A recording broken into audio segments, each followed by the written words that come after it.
Mr. President, I've come to the floor with my friend and colleague from Nevada, Senator Cortez Masto, to seek unanimous consent to pass two non-controversial bills as a bipartisan pair.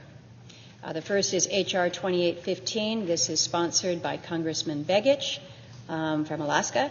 It is the identical companion to my Cape Fox Land Entitlement Finalization Act.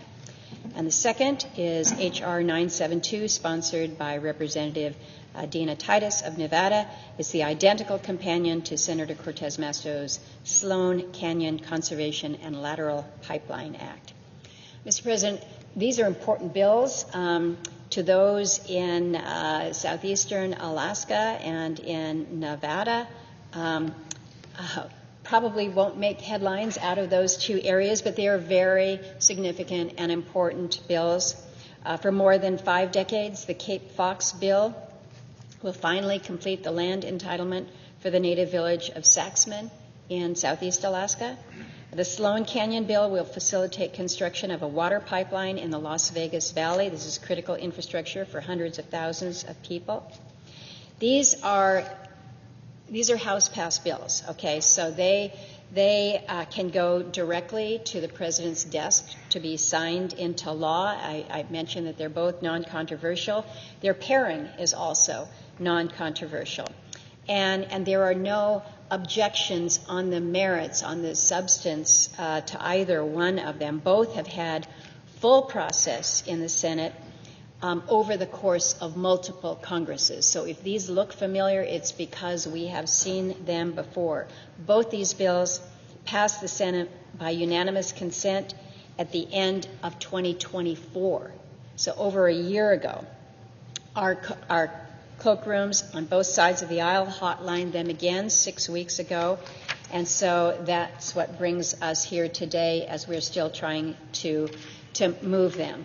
Mr. President, we've kind of gotten to a really difficult and frustrating as much as anything, time in our process. People are wondering, they're asking me, those in the Ketchikan-Saxman area, what's the holdup here if everybody is supportive of this? Why is it taking so long and proving so hard for Congress to agree on things? And, well, I don't have a good answer for that. I'm not sure that there is one.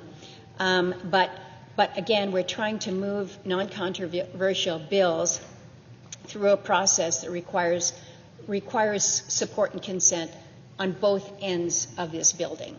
And this end of the building has said yes, and things are getting stuck over on the other side. And rather to point fingers and call names, I want to unstick things. I want to have us know that we can move these bills that are important in our communities and in our regions, and they don't get taken hostage, if you will, by the other body as they're trying to figure out how they gain leverage over something else here. That's not fair to the constituents that we represent. That's not fair to the lawmakers who are working very hard to try to advance their bills. And so I appreciate the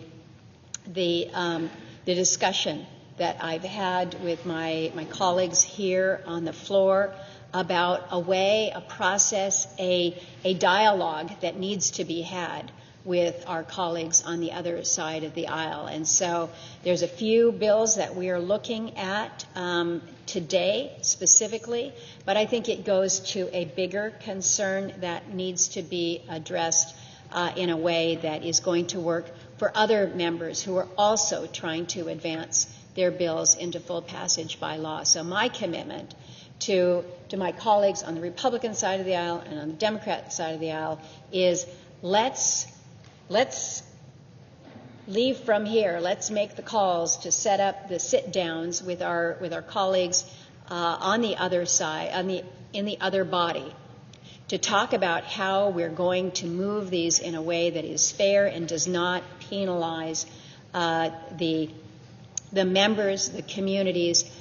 We need to do right by our own process, and I would just suggest that we need to be doing more than we are, so that we are not in a situation where we are waiting months and months and months to be able to see these matters resolved.